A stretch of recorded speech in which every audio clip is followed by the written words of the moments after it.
favor de la escuela. Tómate para que te des la escuela.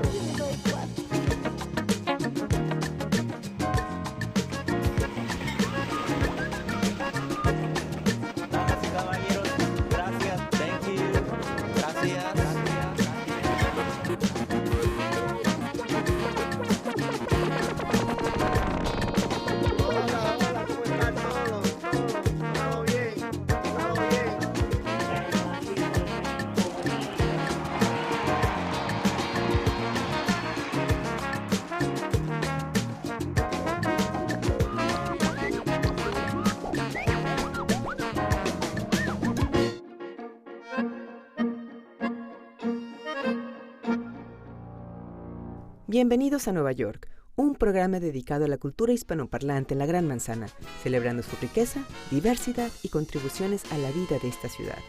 En Manhattan, Patricio Lersundi entrevista a la mexicana Claudia Norman, quien ha impulsado artistas latinoamericanos a través de conciertos y eventos culturales y quien con el festival Celebrate Mexico Now promueve las manifestaciones artísticas de México contemporáneo.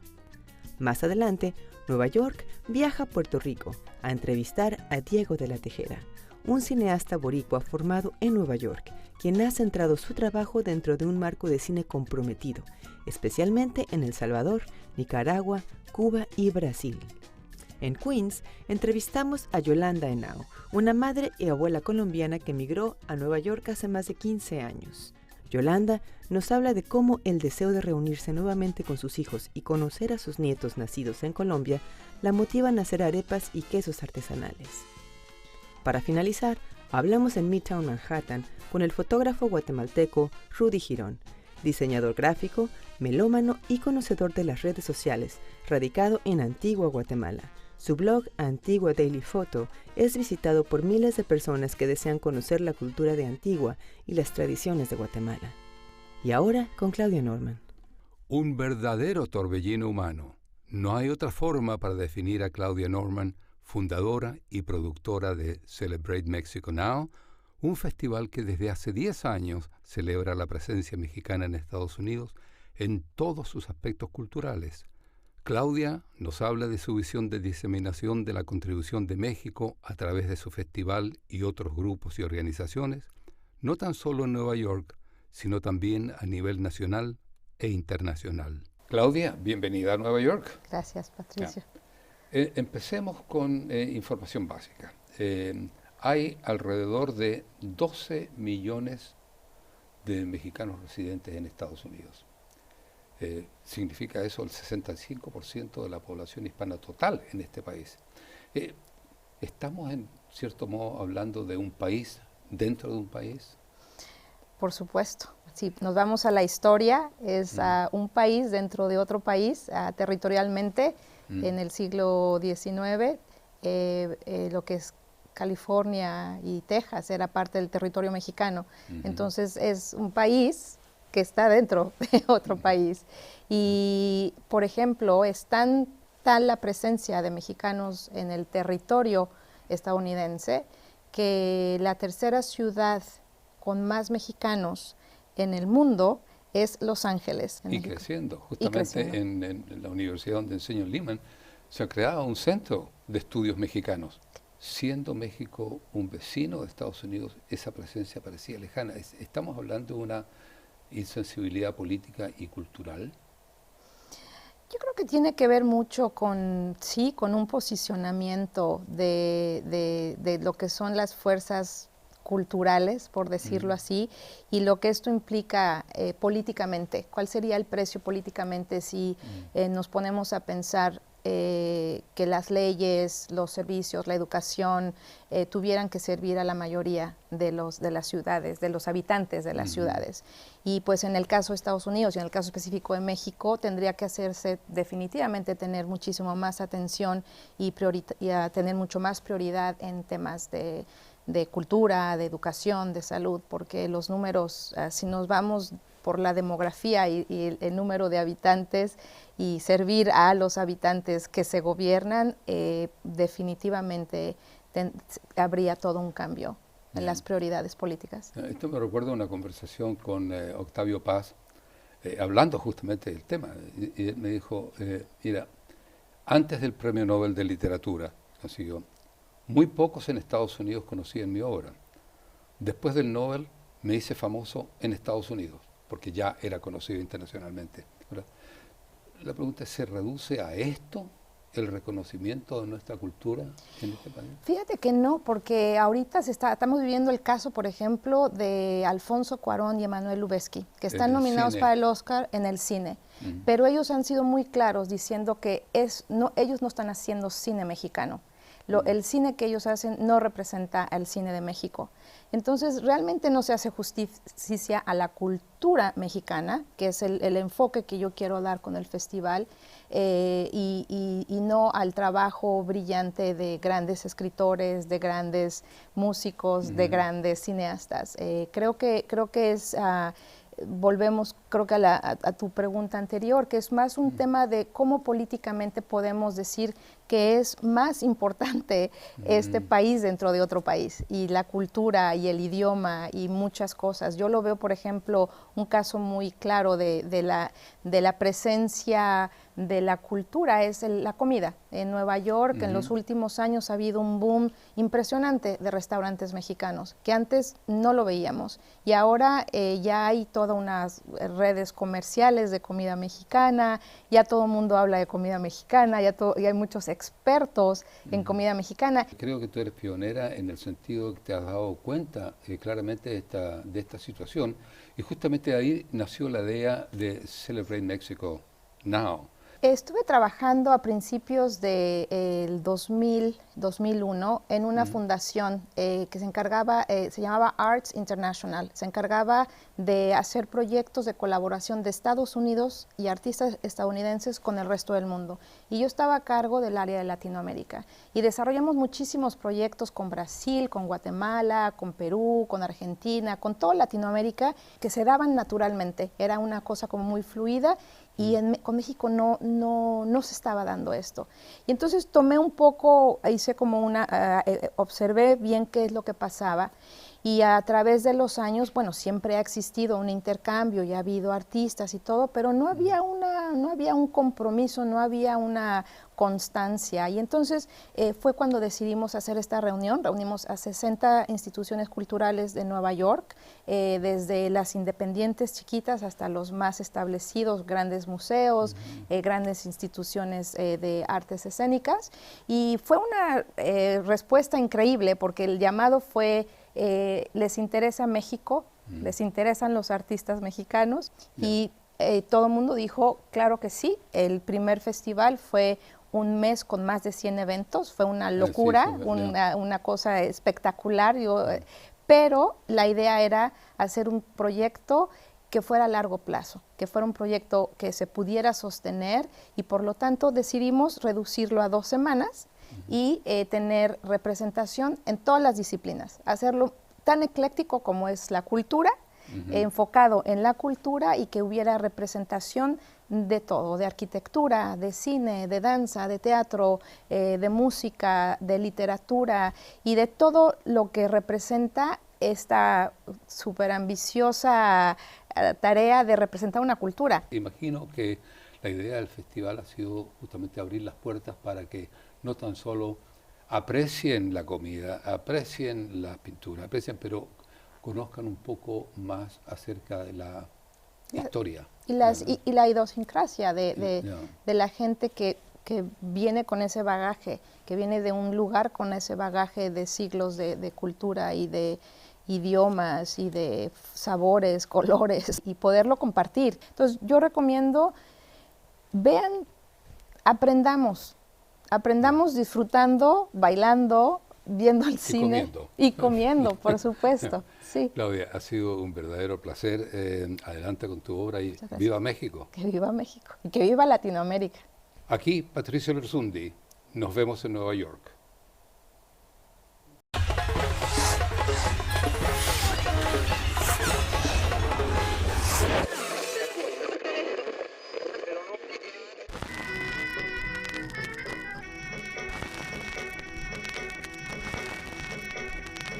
Yo nací en Ponce, Puerto Rico, hace mucho tiempo.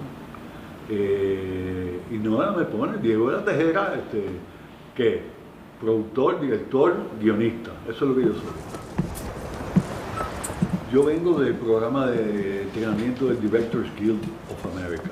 A través de las enseñanzas de ese programa yo apliqué eso para entrenar a mi gente aquí en Puerto Rico, para entrenar a mi gente en Costa Rica, para entrenar a mi gente en Nicaragua y para entrenar a mi gente en El Salvador. Cuando terminé ese programa de entrenamiento, me vine para acá, fundé una compañía que se llamaba Sandino Films. Entonces yo llegué de Nueva York, pelú, barbú, hippie, independentista declarado, monté una compañía y traje un montón de equipos nuevos, la primera Eclair que se trajo, la primera mesa horizontal, los primeros Magnatec de transferir sonido, y nos dedicamos a hacer comerciales, documentales para las televisoras americanas, cubrir noticias. Yo era reportero, yo era corresponsal de CBS aquí en todo el Caribe. Y entonces a los 6 años de trabajo ya teníamos dinero, facturábamos un montón de plata, dominamos el mercado de comerciales aquí. Yo dije, bueno, me voy, y me fui.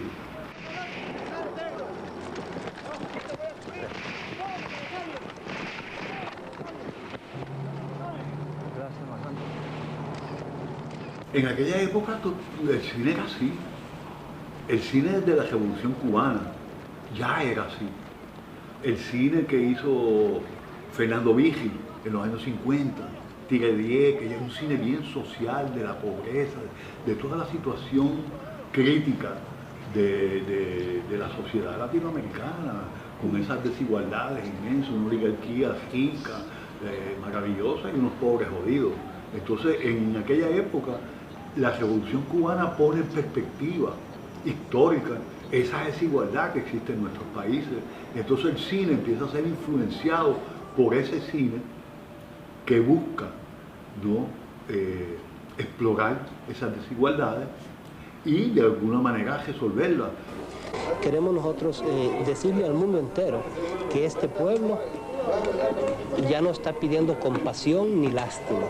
Este pueblo está dispuesto a luchar por forjar su propio destino. ¿Qué pasa? Que esos procesos que al principio eran sociales y tal, terminan en guerra. Cuando los pueblos se arrechan, como el nicaragüense, el salvadoreño, el guatemalteco, y se caen a tiros con los gobiernos, entonces empieza la revolución. Entonces uno ahí filmando, pues ¿qué uno va a hacer? Tú tienes que tomar lado. ¿Dónde tú estás parado? No hay cine objetivo en esos lugares. O tú estás con los yanquis, que son los que están metidos ahí interviniendo, o tú estás con los revolucionarios. Entonces, bueno, pues uno estaba con los revolucionarios. Entonces decidimos oponer la violencia revolucionaria, la violencia popular, a los fusiles que nos apuntaban. Ahora, ¿cómo tú haces eso? Pues tú lo puedes hacer de una forma burda, o tú lo puedes hacer con arte. Entonces, pues nosotros siempre buscábamos el arte. Aunque te estén cayendo a tiro, el encuadre tiene que ser bello y tal, y te echas para acá, y lindo, en colores, bien iluminado, las entrevistas. ¡Estão chegando! Gordo, pode baixar!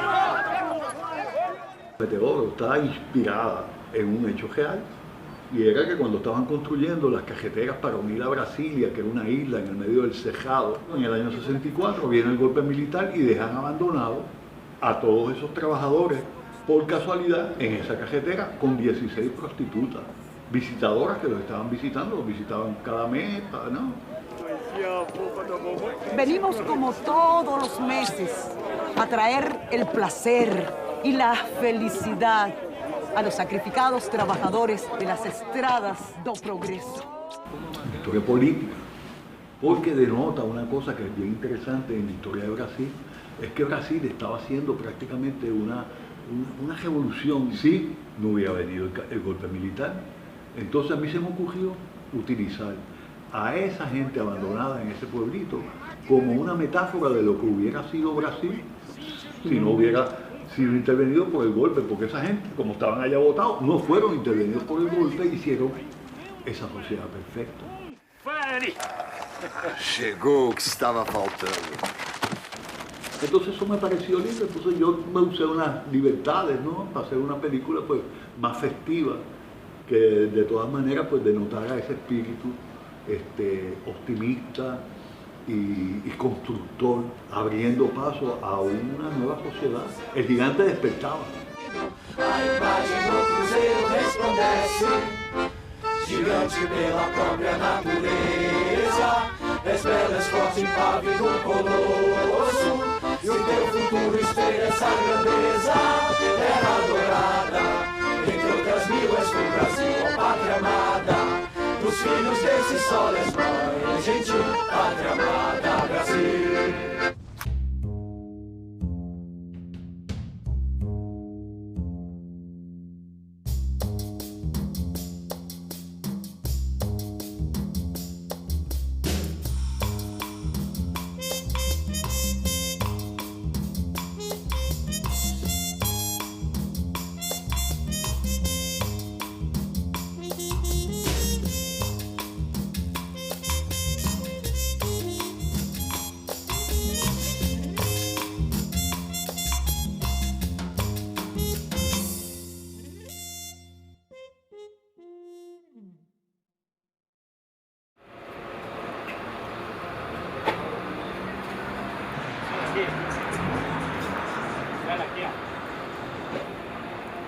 Esta es la bandera colombiana, Colombia, República Dominicana. Tierra querida. No, vela aquí, no, vela con escudo. Esa es la ecuatoriana. Ah, ya, yo pensé que era en...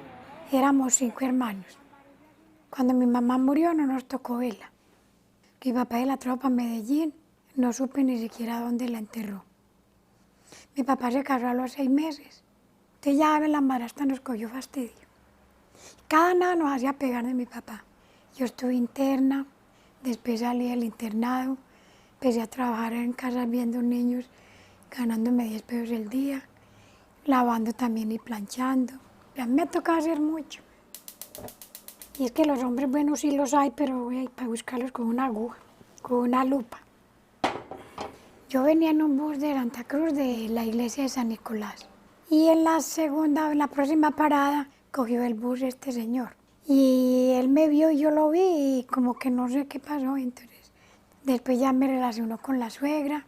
Y la suegra feliz conmigo porque era una niña y el hijo tenía 30 años. Y las amigas mías de la iglesia me decían, fíjese muy bien Yolanda, que ese señor bebe mucho, ese señor es muy sinvergüenza, ese señor es muy peleón. Y a mí por un novio me entra y por otro me alía. Bueno, surgió que nos casamos y horrible. Es que eso, mejor dicho, que yo volviendo a nacer no me ocurría cometer esa barbaridad. Pero es que yo también tuve la culpa, que yo lo hacía meter a la cárcel cuando me pegaba y yo iba y lo sacaba. Y por mis hijos aguanté mucho. Así pues lo fui levantando hasta que Dios me ayudó y después de eso ya ellos crecieron y ya ellos me ayudaban también a trabajar y todo eso. Yo desde la edad de 8 años que mi papá nos dejó he trabajado repartiendo periódicos con mi mamá y mis hermanos. Madrugamos a la 1 de la mañana, 1:30 a repartir prensa. Pues ese barrio, cuando nosotros entramos, era sano, pero después de eso que fueron creciendo como los muchachos, entonces ya eso se puso muy maluco.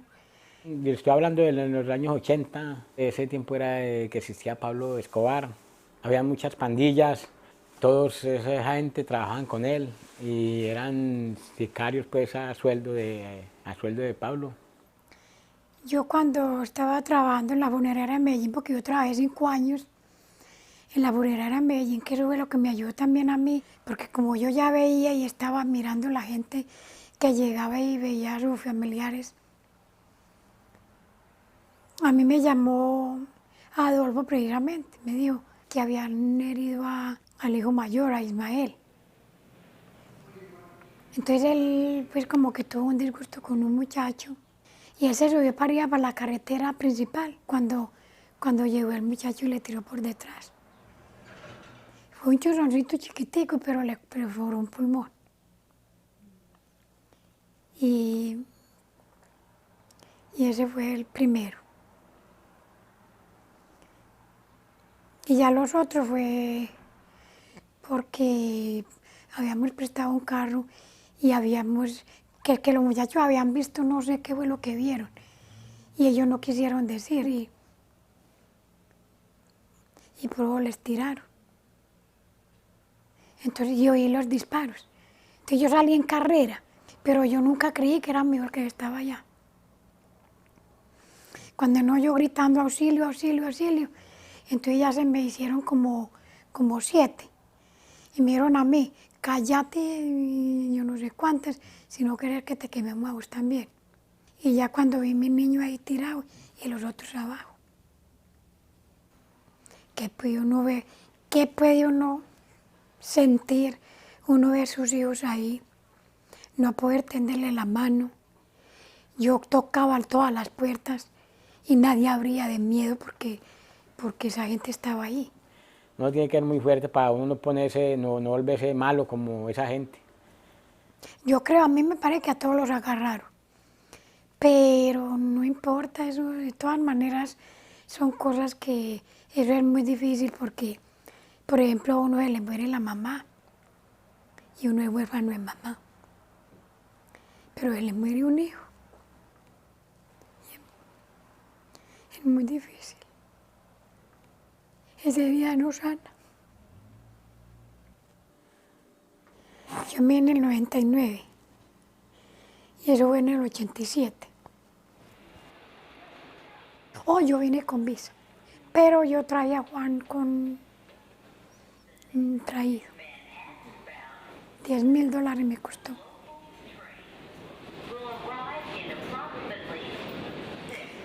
Uno está en el siguiente que uno espera lo mejor, que Dios le ayude y que este presidente haga alguna cosa, como que los hijos estén aquí, que aquí es el futuro. Este es my grandson, my grandson. Este es, ¿cómo se dice? Hija de un hijo. Allá en Colombia vive uno, pero uno a todos es como, no sé, como pensando, van a salir de noche, van a una cosa. Entonces, no sé. ¿Y mi mamá? Eso es por lo que yo pienso.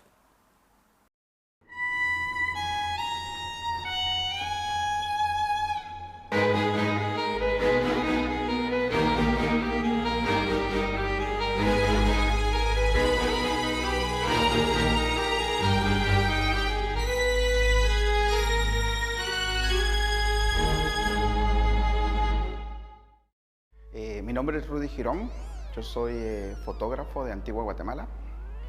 Vivo en Guatemala y tengo un proyecto que se llama Antigua Daily Photo, donde publico fotografías e historias de Antigua todos los días.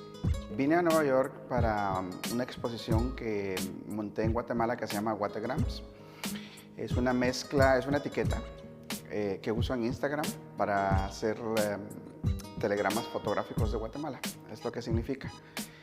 Jugando un poco con el término de Instagram de por sí.